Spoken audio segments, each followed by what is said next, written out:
Hello, this is Simran and welcome to the Blitz News channel. Let's talk about this latest update. In the coming few days, India will achieve a milestone in the term of vaccination. Actually, 100 crore doses of vaccine or say 1 billion doses will be given to people in India. Apart from China, India has already administered more doses of the vaccine than any other country in the world.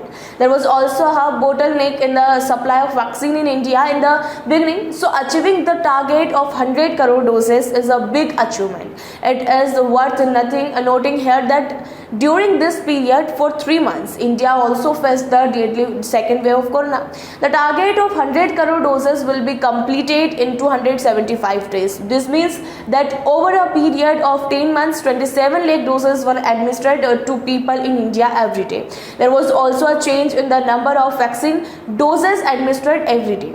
More than 1 crore vaccine doses were administered from 6 days. At the same time, on September 17, a record was made with 2.18 crore vaccine doses. At the same time, only 50,000 vaccine doses were administered to people for a few days in January and February. The initial months of the second vaccination, the first dose of the vaccine was administered in India on 16 January. Till the morning of 19 October, more than 98.63 crore vaccine doses have been administered to the people.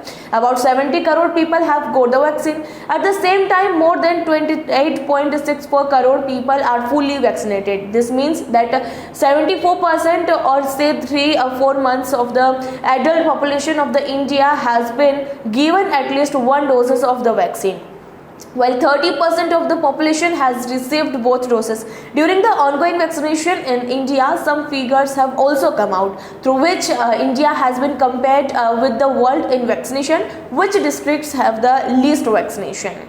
So that's it from us in this update. Thank you for your time.